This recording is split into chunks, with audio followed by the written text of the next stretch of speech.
Wait a second. Right on time.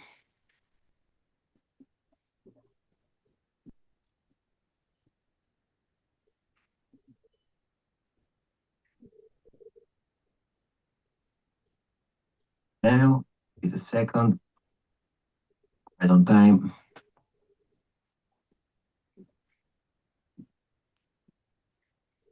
Okay, we are live. That's better. Right. Now, wait a second. Right on time.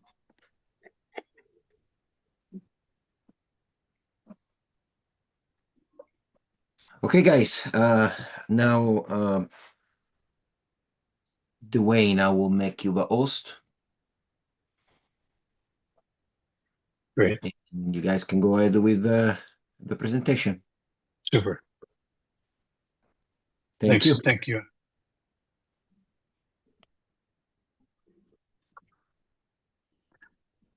Welcome and thank you for joining us. My name is Dwayne Rose, and I'm Division Chief in the H Directorate for Recruiting and Retention. You know, one of the ways we can help meet our objectives to get new members and retain our current ones is to offer training that will support the knowledge that our HR team uh, vitally needs, and that's why we're here. Today's training is on new members, onboarding and beyond. This is our third of three topics, and this is actually the final plan topic for 2025. We originally planned to have this done in December, and then our technical guy, who we rely on greatly, came down with COVID that his daughter brought home from school. So I think we're back operational now, and sorry for the delay on this. Um, so let me go in here so we can get right into the presentation in a couple of minutes. I always mention the purpose of delivery. We grouped our auxiliary districts into Eastern, Heartland, and Pacific areas, and then we grouped the auxiliary districts that fit within them. In a few minutes, you'll see what we mean by onboarded and beyond. We've evolved to see needs beyond just recruiting, and that's what this session is about. In the past, we thought we were done when we recruited a member and we were good to go. And it was a great start. But as Rio Amas is going to share with you, there's so much more that goes into taking a prospect and turning them into an engaged, successful, and satisfied member of our team. I would just briefly mention the reason we're using YouTube is that some of our sessions have too many participants for Zoom to support. Uh, so we're sending the presentation to you on YouTube. We find we can train more people in less time, but we do regret we don't have the same interaction between presenter and participants. But I think you've also been on Zoom presentations where you find if it gets to be too many people, it gets a little crazy with people not being muted and background noise and that kind of thing. So we won't have that tonight. Um, I would mention that the presentation is currently being recorded. The same link that you use to access the presentation will take you to it again whenever you like. And just like with any other YouTube, you can pause, fast forward, rewind as many times as you want. But I do want to mention we still welcome your questions, your suggestions, and we really appreciate your critique of how we did. It's our intent, to make these sessions as valuable as we can to you. So we'd like to hear if we made it successfully. So let's get underway. Your presenter is Rio Anas. He's a branch chief in the H Directorate in my division. He's also a division commander, a district staff officer HR, a staff officer HR, flotilla staff officer HR, and FSO Marine Safety, just in case he gets bored. I share these same offices, or at least have, except for the last one. But so let's welcome again, and let's get underway.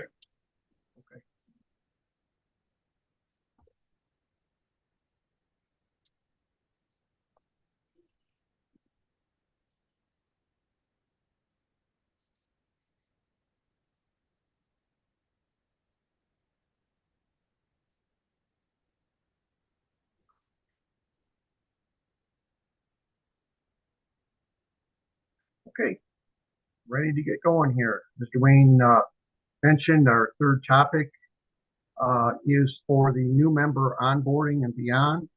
And welcome you here tonight. And we'll get going here.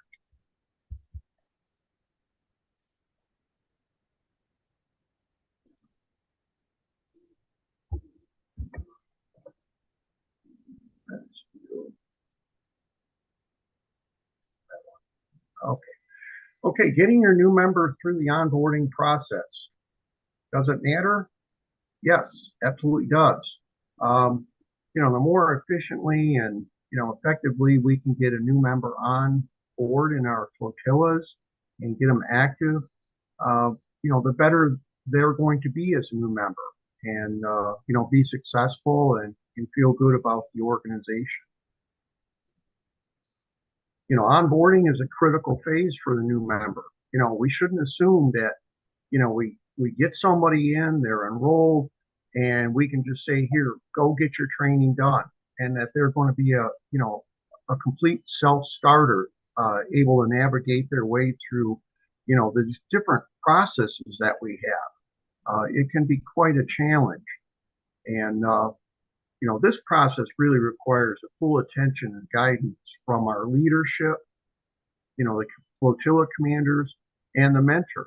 There may be one mentor, might be more than one mentor, but everybody needs to be, fully attendant to the new person who just joined your flotilla. New member and the mentor, whoever that person might be, need to walk through this phase together. So welcome to everybody tonight. I just want to point out that the HR position is one of the most valuable positions of all other bridge staff, since you are the lifeblood of the auxiliary. Without HR, there really are no members. We're the people that kind of like work with the new prospects and get them through the whole process of getting enrolled in the auxiliary. And we're kind of like selling, the auxiliary to the person. You are mission critical. And as HR, we're there for our members from the beginning, the middle, and the end of their service. And much like private sector HR, we assist our workers with almost all of their employment needs. And throughout their life in the auxiliary, we're going to be the go-to people. They're constantly going to come back to us with questions. How do I do this? Whatever, this is.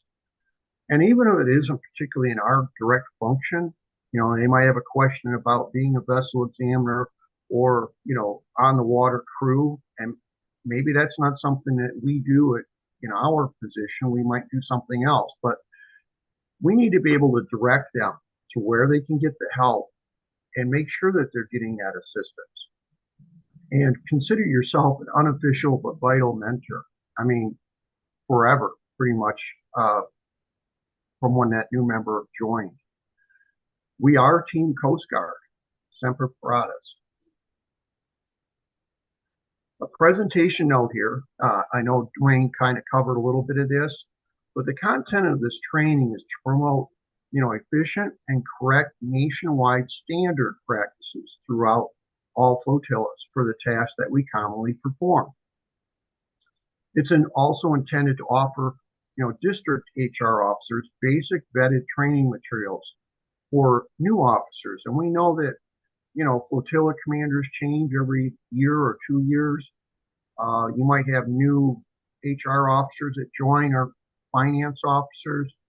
So this training material is something you can go to, to help refresh people that, might already be in a position, or to help train new people that come into a position.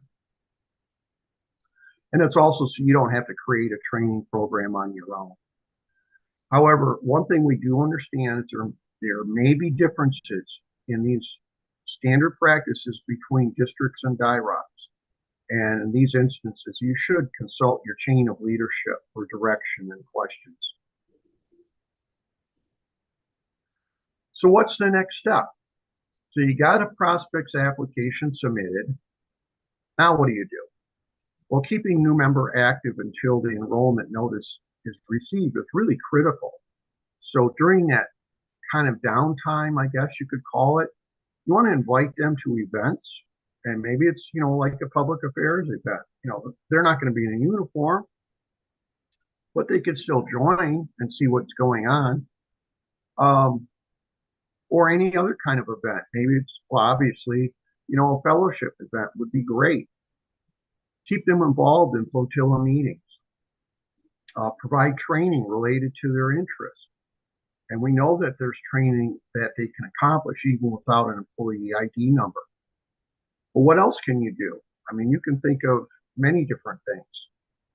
But once they get their their enrollment ID number, there's so much more that needs to be done. That's why onboarding is even more critical. And what we're going to cover through this presentation is general orientation. So there's some new member essentials you want to be aware of. Accessing Aux Data 2 and Aux Officer Directory, member profile changes, uniforms and their procurement, using the Coast Guard Exchange and the Coast Guard Auxiliary Association. That basic training that new members have to go through. So there'll be the core and the BQC2 and other training, mission qualifications and requirements, new member mentoring and individual development plan. And then there's some other items to be aware of too as you work with this new member. Is their status change? We want to get them from an AP to a BQ status. How do you do that? Once they've completed their training, getting them an ID card, and then new member reports. Obviously, they're going to start working. They're going to be doing auxiliary work. We want to make sure that they know how to record their time. So the new member orientation. So introduce two important FSOs. There might be others, but two of the most important, I think, would be the member trainer and the IS officer to assist members through their first 9 months. Or you can assist a single mentor that is very proficient in all areas. They're going to get a new member certificate. They should take the new member oath or pledge, and then provide instruction to obtain a password to the member zone for Aux Data 2 and Aux Directory, and how to navigate those systems. That's why I think an IS person is really valuable for that area. Review opportunities and options. Help them start planning on how to get there for what they want to do, what their interest might be. And then assist a member with obtaining uniforms. These are all very important items right in the beginning.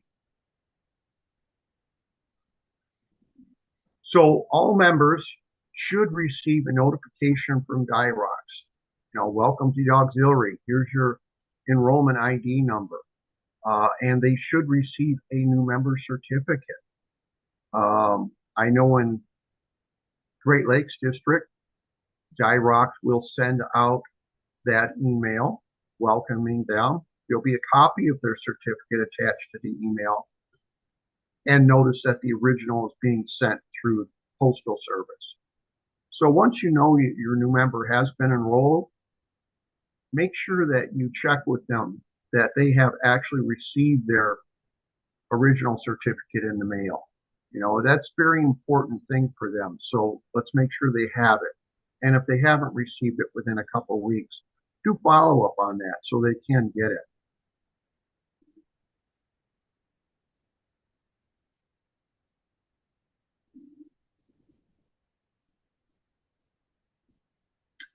Have them do the new member pledge once they've got their enrollment ID number. And the pledge can be found in the Aux manual, and it looks just like this. You've probably read through that before as a flotilla commander or as a new member yourself. Here in my area, I've taken and did a watermark page with the auxiliary symbol in the background, and put the new member pledge on that, and then personalized it with the new member's name, flotilla signature and things like that. So as they take their pledge, then they can keep this afterwards as a, special item. Anything to kind of make them feel a little bit more welcome and, special joining the auxiliary. So accessing aux data 2 and aux directory, direct a new member to aux data 2, set up a password. They should have received some information from Dirox with how to do their login for that. But there's the website here I put on the PowerPoint, so you know where to go for that. Again, your IS person is very valuable in this area. Also direct the new member how to access aux directory to set up a password. And this one will be critical because as I found that this password, login and password, works when they get into the classroom for their training. And I have a screenshot of the aux directory and the aux officer directory as well, for aux data and the aux officer directory. So you can see where they need to go to click on to get their password set up.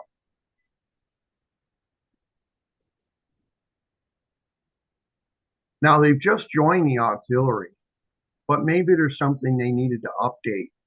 Might not have been correct on their application, or there was a change that, within a month or so, who knows, that they might need to make. It's too soon for them to go into aux data to make that change themselves. I'm fairly certain that your new member is not going to be that, proficient with aux data that quick. So they can you can have them fill out the change of member information form, the 7028, and you can get that in the forms warehouse. And this way they can fill out whatever it might be, and your IS person can make that change for them.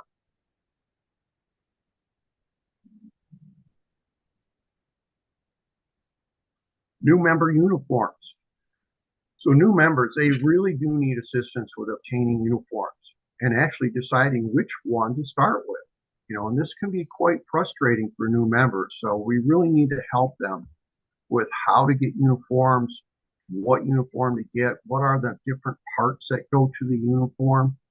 And a good guide is in the H directorate. There is a interactive uniform guide underneath the uniform section there in the H directorate. And there's also a ribbons tool to figure out how to put ribbons in the right sequence on your bar. And I have the link there for the aux directory. I'll show you that on another page. But as members of the auxiliary, we have the privilege of wearing U.S. Coast Guard uniforms with distinctive auxiliary insignia. So, when we're in public and those we help, they don't really distinguish between active duty, reserve, and volunteers. They just see a Coast Guard uniform. So they assume we are the Coast Guard. It is our responsibility to understand all the components of the auxiliary uniform. So this we need to impress upon our new members that just joined. I'm sure we might have already had that conversation with them as you're going through the application process. But the mentor and the flotilla leaders should help ensure that the new member understands what uniforms they need and how to properly wear the uniform.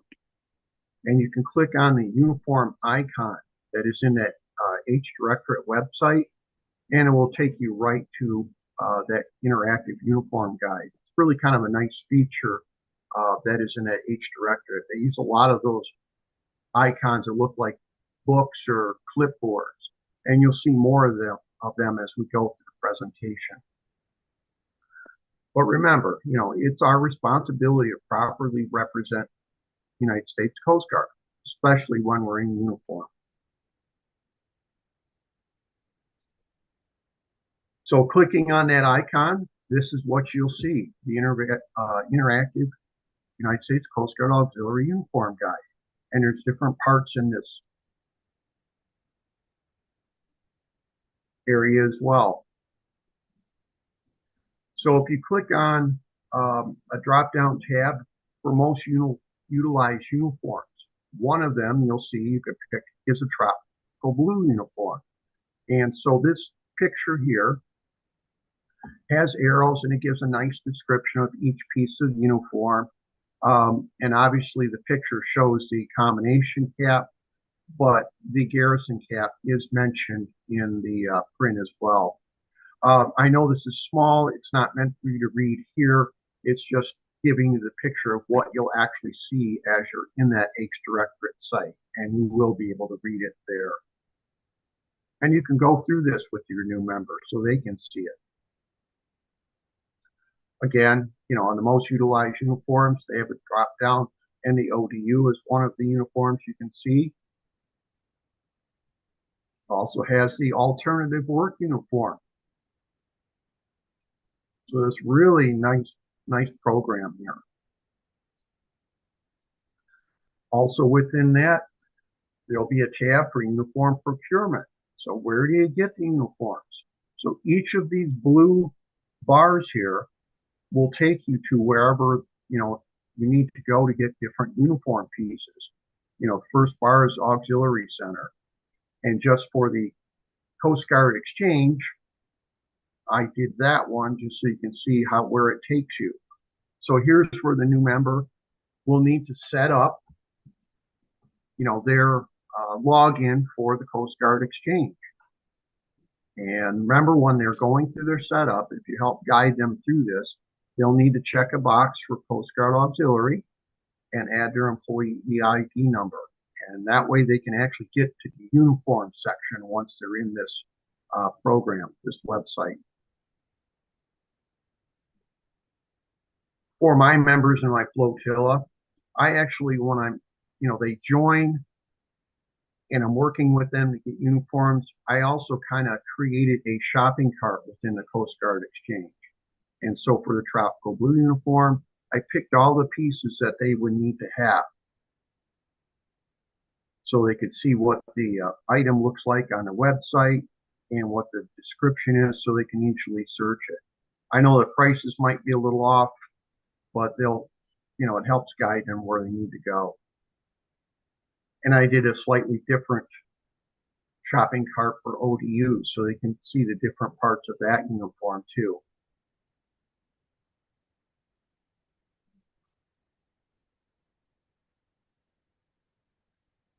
So the Coast Guard Auxiliary Association, we can also get uniform pieces from there. So as members, we are also members of the Uscg. But what is it? Well, the Auxiliary Association, Uscg, is the official authorized business arm of the auxiliary. It's the 501c3 charitable nonprofit that manages the business and financial affairs of the auxiliary, holds trademarks and licenses for the auxiliary name and logos, receives and administers donations, grants, and sponsorships that benefit the auxiliary. Essentially, while the auxiliary is a uniform volunteer organization that works alongside Coast Guard, the association is our financial and business arm. Emergency assistance funds are partnerships in special cases for members facing hardship after disasters. Uscg benefits now extend to members' immediate family. There are many benefits, so check those out. I know when you're on the Coast Guard Auxiliary.org site, upper right hand tab, you can drop down to the auxiliary store, but there's also right there the tab for the benefits as well. So the Auxiliary Association operates the Coast Guard Auxiliary Center, the AUXCEN, for uniforms, insignia, and equipment, often at a discount, and profits go back to the Uscg for support of the auxiliary. So the website's here, phone number if you need to call them, and there's also the address for them. New member training. Well, this is really important. We know when a new member joins, they've got to get through some of this critical training. Again, good start is the H Directorate under the new member info, and I put the link for that here. So when you're in the H Directorate site, you click on new member info, it'll take you to where a lot of those little icons are that will, go direct to various things. So we need to assist in the completion of required training, which includes core and BQC2. And again, this can be quite frustrating for a new member. We simply cannot say, go to this website and get your training done. There's very few people that can be self-sufficient to go do that. So we really need to work with them and guide them through this because you have to click on several different links to get to where you have to go. They need to have an approved safe boating course unless they already possess that. We noted it on their application. If working in operations, emergency management, and certain leadership roles, FEMA courses, the ICS 100 and 700, and risk management are also required. Now, as we talked about things to keep members busy prior to them getting their enrollment ID, these FEMA courses are something they can do. It's outside of the auxiliary system. They don't need an enrollment ID number to get into it. And nice thing is they take the courses, and when they're registering to take the test, the results will be emailed to them. So once they are enrolled and they have a profile in Aux Data 2, then your IS officer can upload these certificates in their profile. You want to facilitate a mentor, someone with knowledge of the qualifications and or activities the new member desires. So you might have one mentor who's really knowledgeable in everything, or you might have a team. You might have your IS officer, your member trainer, and your HR working to help this new member through their, beginning stages here. But then maybe the new member wants to be, boat crew qualified. Use that as an example. Well, maybe that's the person, you've got somebody in your flotilla who is boat crew qualified or a coxswain.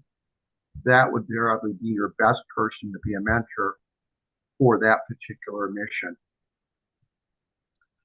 Set up flotilla spreadsheet to track each member's progress. Yeah, it's a good idea to kind of keep a track of what has a new member accomplished, what do they still need to get done. If you have a spreadsheet of some sort, it really does help out. And of course, we want to guide the recruit on filling their 7029s and mission reports. Again, H Directorate, great source to get new members started. When you're in the H Directorate page, you just click on any of these icons, or they look like notebooks or clipboard. And here's auxiliary terms. Yeah, we speak a lot of these terms, and we know the new members, they're not going to be able to understand a lot of those. So this would help them out. There's also a new member involvement plan. So that's really something good you could take advantage of to help yourself as you guide this new member through their training and other things.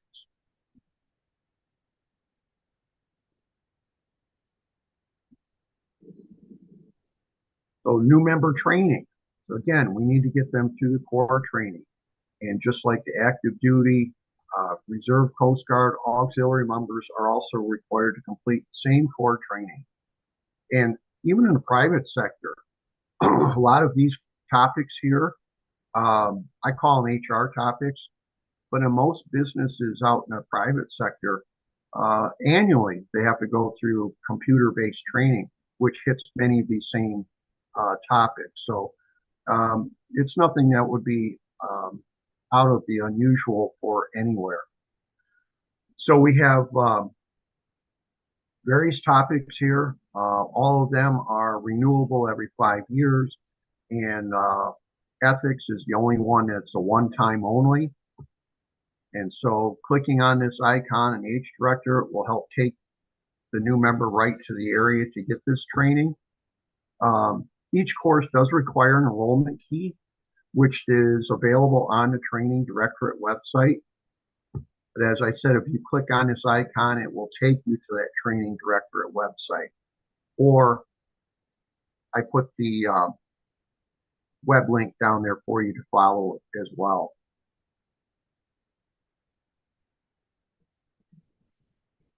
Same with the core training. We have another icon for the BQC2. So it'll take you right there. And we know that the new member needs to get through all of these as well. So, every new member is required to complete this BQC2 training. And it's designed to provide knowledge of the auxiliary, our role within Team Coast Guard and our missions and our programs. It also prepares the new member for leadership positions of greater responsibility and is needed to achieve BQC2 status. And it's also great orientation to a key resource, the auxiliary manual.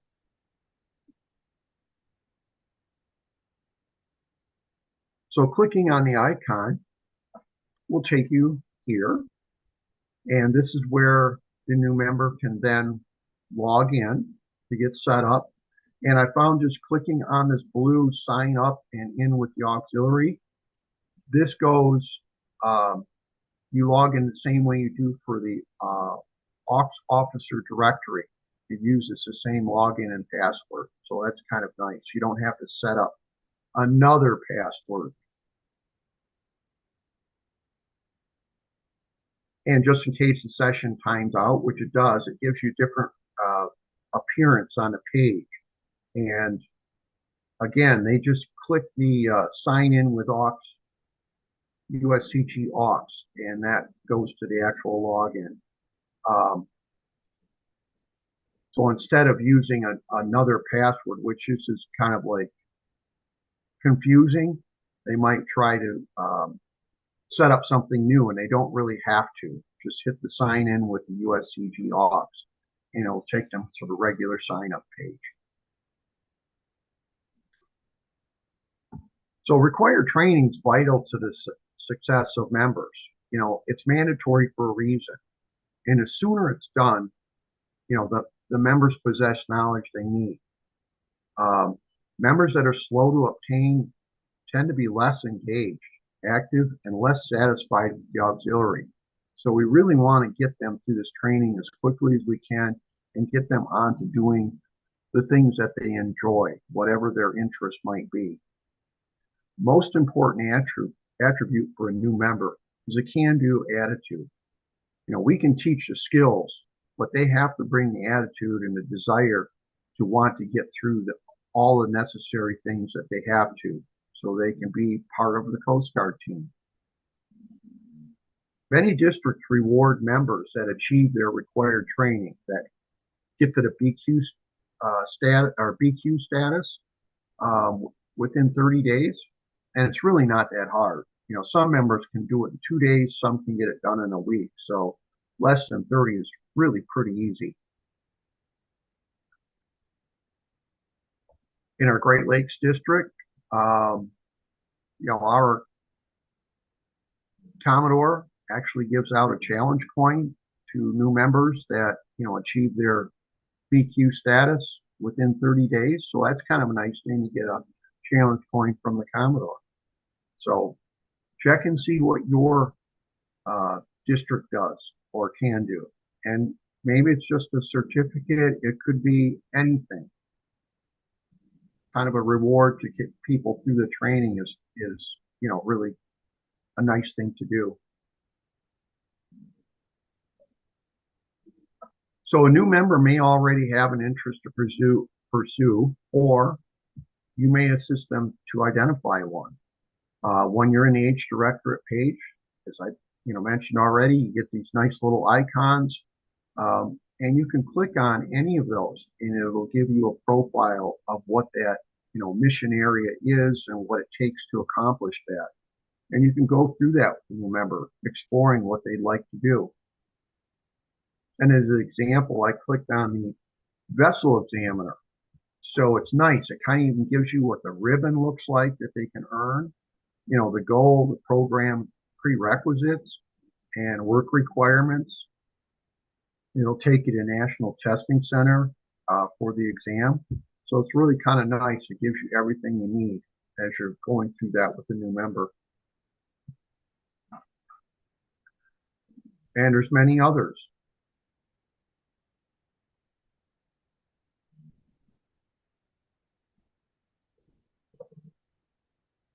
So I've talked a little bit already about other new member training, including risk management.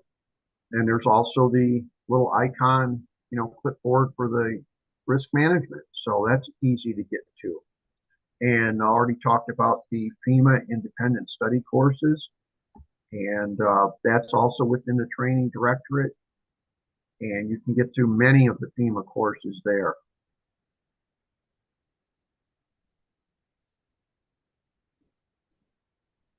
New member mentoring and IDP.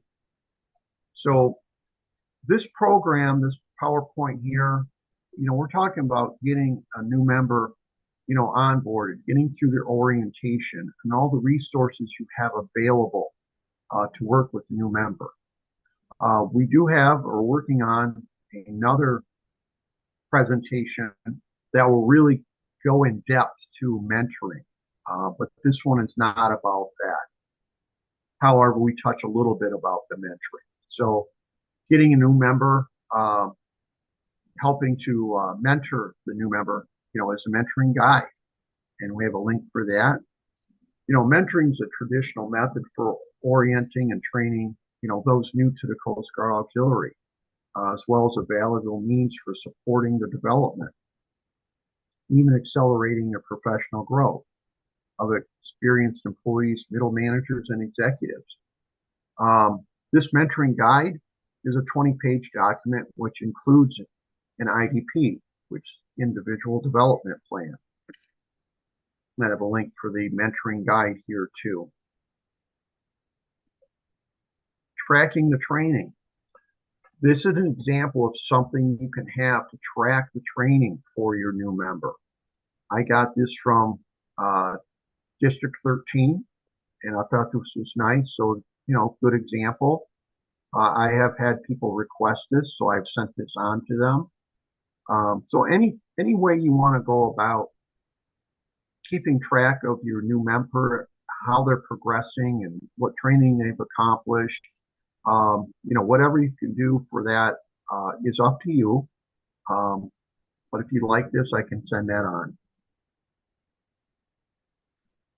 And as we're talking about training, let's remember leadership training. We got this new member to join, so we hope that they will progress, within your flotilla and eventually take on leadership, beginning with a staff officer and then onto an elected position, vice flotilla commander or flotilla commander. And so this icon here, which is in the H Directorate for leadership training, you click on that and it kind of gives you, leadership training level 1. Again, just like, a mission qualification, like the vessel examiner. This gives you the goal, prerequisites, work requirements, and then there's a link that will take you to that.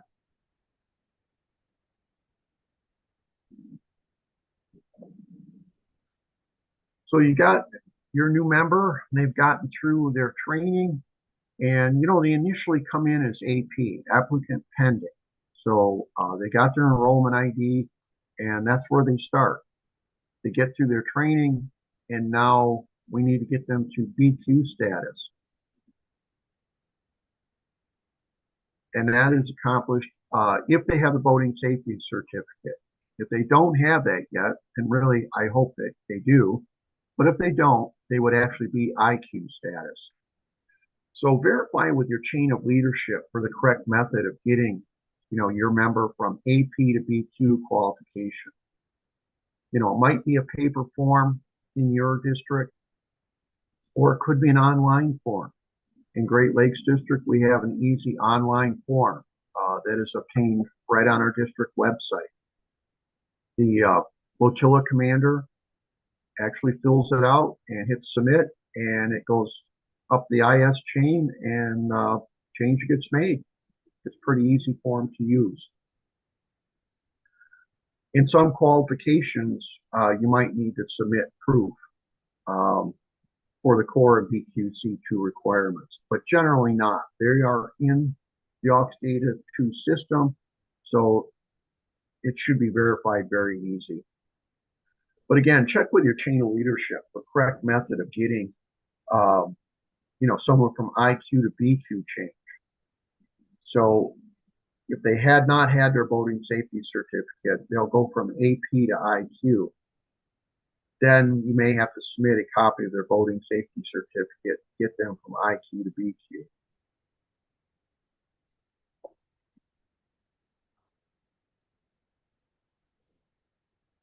ID cards. So this goes for members new and existing, but we're talking about a new member that just joined. So they've now become BQ status, and they need to be IQ or BQ to get an ID card. There's no specific form that's provided, via the national level. Districts have used, various paper forms, some online, some email. So you need to check with your chain of leadership. How do you do ID cards? And make sure that you are providing this information to your new member of how this happens. I have had experience with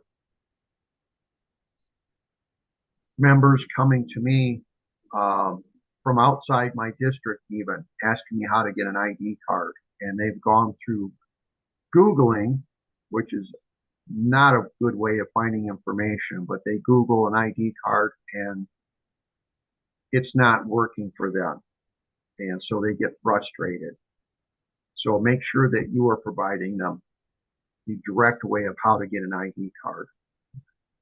Standard for a picture, though, is red background, drop shirt for all members, no insignia is required. Again, they must be current with core training and in good standing, so dues paid, and need to be BQ or IQ status. Do not send P2, personally identifiable information, via email. I would point out, as I was talking about various methods, in our Great Lakes district, we do have on our district website an ID card submission form. So that goes, the member themselves can fill that out and attach their picture. They hit submit. It goes to our ADSO HR who handles ID cards. And usually within a couple of weeks, the members got their ID card. So new member, reports.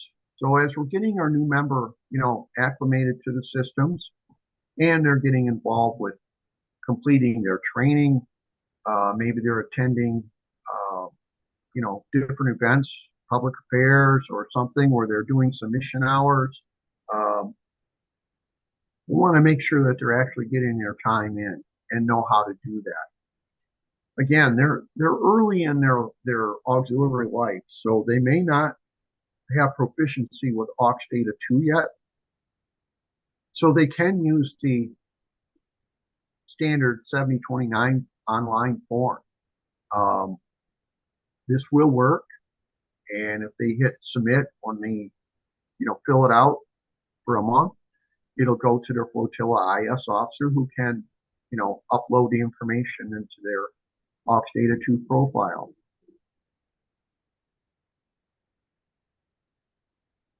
So this is still acceptable. I mean, they could even fill out a handwritten version if that's what's necessary to get their information in. The main point is we really need to capture the hours that auxiliaries put in, because it does benefit the Coast Guard active duty. And so we want to make sure we have our hours entered in accurately and completely. We're getting to the 7029 form online.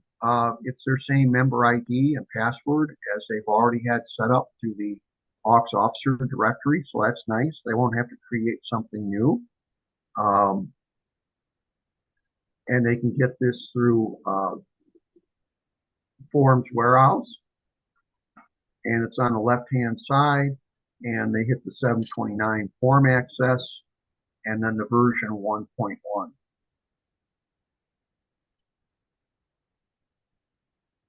Other reports that they can do, are in the same area.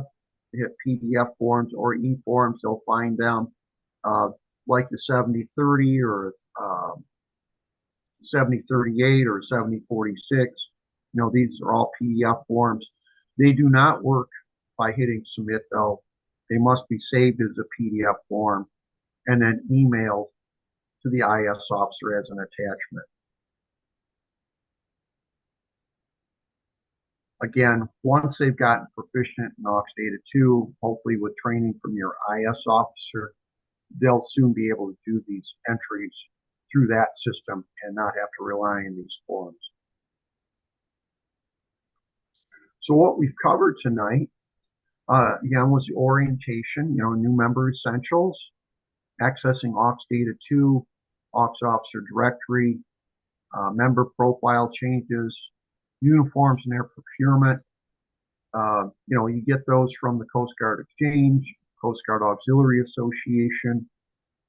There's a lot of tools and resources here, to be aware of. Training, new member, they need to get that core and BQC2 and any other training that's required, especially related to various missions. Mission qualifications and requirements, where do you find those? New member mentoring and individual development plan. You want to make sure that we help this new member, track their progress, make sure they're on the right path. And then other items we want to be aware of as we work them through, their orientation here is how to get them changed from AP to BQ status, how to get them an ID card, and then help them get through their reporting. How do they do the reports? How they access the system and navigate through it. So if you have questions, you can email us. You can call us. We also welcome your thoughts, ideas, suggestions. And remember, as we want the new members to record their time, you are attending a training session tonight, so record your time. You can either do it on a 7029 using the code 99D, or if you're proficient in AUX Data 2, get your time in there. So, Dwayne, I leave it back to you to finish up. Great. Thanks, Rio. Rio does a great job on these presentations, and I'm not saying these things I'm saying because he missed anything. There's a couple thoughts I've noticed and thought of, and a couple things I might want to emphasize. One thing I tried to stress when we work in the auxiliary, you can see over time it's gotten, like everything, it's gotten more complicated and more complex. Try to keep things as simple as you can. Really what we're trying to do, we're trying to recruit members, and we're trying to retain members. And we want to make them as efficient as possible and get what they need to get as soon as they can get it. So it's done and we can stop working on it, and so can they. But also, if a member will be more successful the more and sooner they're engaged and the more they're engaged, and that's what we're trying to do. Think back about when you were a new member. We want to make sure we're a welcoming organization because we can be a little cliquey sometimes. So let's make sure we don't do that. If you have somebody should be responsible at a flotilla meeting to make sure that new members or prospects or people that just came to a meeting see what it's all about, introduce them. And then I always ask the members at the meeting to introduce themselves and find out a little bit about them and see, they might have questions that they want to ask, because that's one of the reasons they're there. Offer help when you can. Being a newbie in a quasi-military organization that was designed for lots of information and lots of acronyms is not an easy task. It's almost like at meetings you should have the custom jar. Well, you should have the acronyms jar, because we should use acronyms with each other that have been the auxiliary for a while, but don't use it with new people because their head might be spinning already. Um, about part of what we've been talking about is, there's a lot more to becoming a successful member than just getting recruited. Um, and part of that Rio talked about is mentoring. That's becoming a bigger part of making successful members. And it really makes it easier in a way too. The more detailed um, mentoring is, the better chance there is of having success. Um, there is a new mentoring guide that's coming out. I'm working with a team that's refreshing it and updating it, and it should be available fairly soon. We talked about uniforms, and we all know that uniforms can be expensive. So every pretty much every district has some sources for free uniforms. It might be some Coast Guard bases have a lucky bag, they call it. Anybody can come in there and look at the stuff, and if they can use it, they can take it. Uh, also, flotillas have their own stockpile of lightly used uniform pieces that are so usable. And if that happens and it's available, that should also be publicized because those uniform pieces aren't doing any good sitting in the bin. It's better to give them out. People can use them. Um, Rio talked about links a little bit, and I don't know if how much we still use bookmarks. When I started using those years ago, I had so many of them, and a lot of them are so long and complex. But I found over the years that online has gotten fuzzy logic is much more compatible with trying to find something that used to be. You can misspell a word, or maybe one word to be missing, but they will take kind of what's there and try to match it for you, come up with something. So like when I'm trying to go to the aux directory, I just put an AUX directory, and that'll either offer that up as one of the options or maybe even the only option. So again, this goes along with my idea of trying to do things as efficiently, as simply as you can. Try not to waste any of your time, because you know we want to get things done the auxiliary, but we also want to have a personal life. Um, Rio talked about the auxiliary association. Remember, it's separate from the auxiliary, but it has some good things to offer. So check out the benefits. Uh, some of the things are unique, to the Oxa, and some have significant discounts that you can take advantage of. And if we haven't taken, um, you could be grandfathered from taking BQC2. But even if you are grandfathered and you're in HR, you should take it, so what it's about, and you can be more helpful to people that need to take it.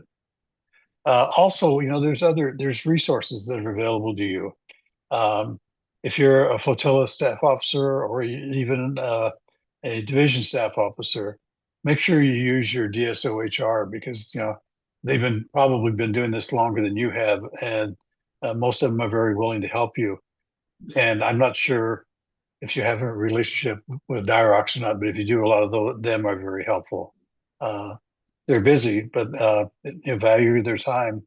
And if you have a quick question for them, they more than likely will want to help you. Um, so just, one of the key components of all this stuff we're talking about is make new members valued members of our team. We will thank you for doing it, and the new members will thank you for doing it.